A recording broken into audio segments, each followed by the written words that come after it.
All right, fifth and maybe biggest lesson. True, you are not. But you know I am. Moses said repeatedly, God, I can't do this.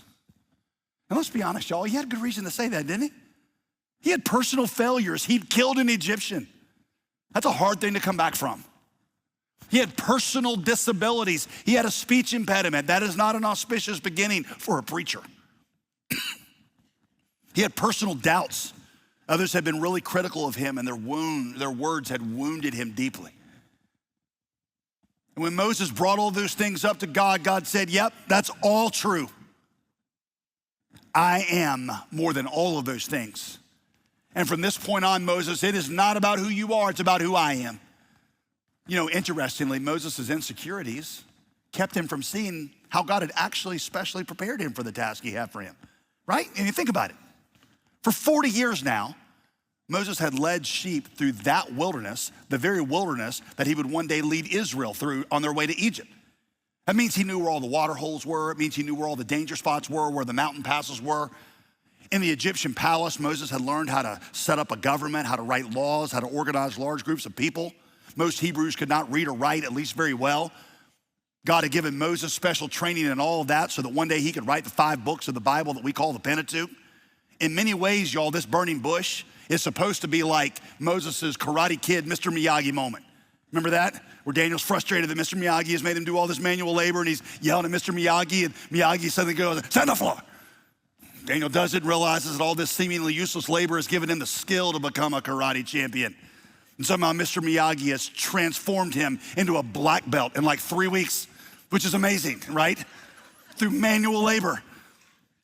This should have been Moses' Mr. Miyagi moment. But see, Moses hadn't been able to see it because he'd failed to see that the great I am was in every single thing, the bad and the good, overcoming his weaknesses and using them redemptively to shape him. And I would guess that's been happening for some of you. You also are blind to where God has been faithfully at work preparing you because of your unbelief in God's goodness towards you. What you don't realize is that all your life he has been faithful. And there's a world of opportunity out there for you. There's a place of ministry if you would just embrace that God has been working in your life redemptively in every moment, preparing you through the good and the bad, through the ups and the downs, through the triumphs and the tragedies. In all of it, there's a through line, a melody that is written by a redeeming God, the great I am who has been calling you. Moses says to God, who am I? God says to Moses, it doesn't matter who you are anymore. It matters who I am. Moses says, but I'm not eloquent. I'm not polished. I'm not successful. And God says, well, I didn't choose you because you were any of those things. I got enough of all those things for the both of us. In fact, I'd rather not have the guy that says, oh God, pick me because I'm awesome. Because that guy's just gonna clog the lineup. That guy's always gonna be so enamored with his own power that he's never gonna experience mine. He's gonna stare at himself in the mirror thinking about how incredible he is. He's gonna take credit for whatever I do. No, God says, you are not Moses. That's why I chose you, because I am. And you may not be, but I always am. And my amness will overcome your notness. Moses says, but they say I'm not very good. They say I'm not very good. God says, it doesn't matter what they say. It matters what I say. But God, I'm not very consistent. God, I always mess stuff up. God says, yet I'm very consistent and I don't mess anything up. My strength is made perfect in weakness. And who began a good work in you will complete it all the way to Jesus Christ. Some of you are at a place right now in your life where all you can think about are the deficiencies and the worries and the inadequacy about what's ahead of you. I might imagine God saying to you this weekend, you don't even really know the half of it.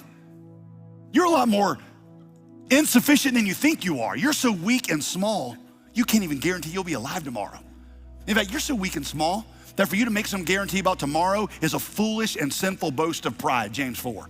You're like the wisp of smoke that the wind wafts away and nobody remembers. You're like a blade of grass that's here today and gone tomorrow. You step on it, don't even know you did it, and it's gone. In the scope of the universe, you are so small and insignificant. You're just a dot on a dot on a dot in a backwoods part of a galaxy that is only one of billions and billions of galaxies that the slightest solar flare could wipe you out. You are way more insignificant than you think. You're like, well, this just turned out awesome.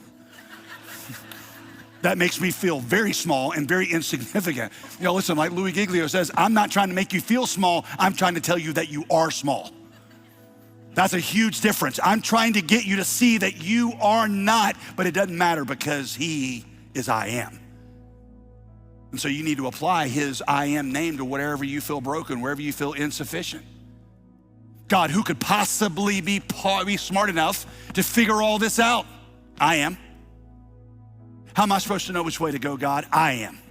Nobody's listening to me. I am. I'm not able to live the victorious Christian life. I am.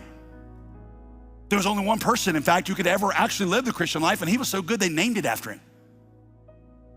That's why you're crucified with Christ. Nevertheless you live, yet not I, but Christ lives in me. And the life I now live in the flesh, I live by faith in the Son of God.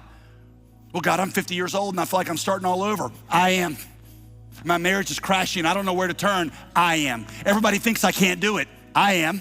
What if I fail again? I am. God, I've given all I can give and it's not enough. I am. But God, I'm tired. I am. I just feel like I need a hit or a drink or a fix or something. I am. I need a fresh start. I am. I need a friend. I am. Last summer in our study of the Gospel of John, we saw Jesus take the name I am, the name that God revealed to Moses here in Exodus 3. He did the most amazing thing. He applied it to himself for the most basic places of our weakness.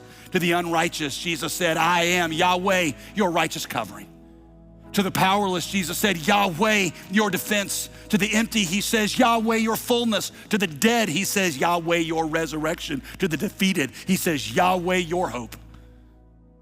You say, but God, I'm such a loser. You don't understand. I'm a terrible mom. Everybody thinks I'm a terrible mom. But God says, I created the whole thing of momdom. Just as I was Moses' power before Pharaoh, I'll be your power with your kids. I'll be your guide and your strength and your help. I'll be your sufficiency, whatever you're not, whatever you need, whatever you lack, I am. Friend, the grace in Jesus is greater than the sin in you. The strength of Jesus is greater than the weakness in you, and the healing in Jesus is greater than the brokenness in you. So when the Pharaohs in your life say to you, who do you think you are? You respond by saying, I don't think I'm anything, but he is. And when the hateful Israelites in your own heart whisper, who are you? You shout back, me, I'm nothing. But him, he's everything, and I am in him.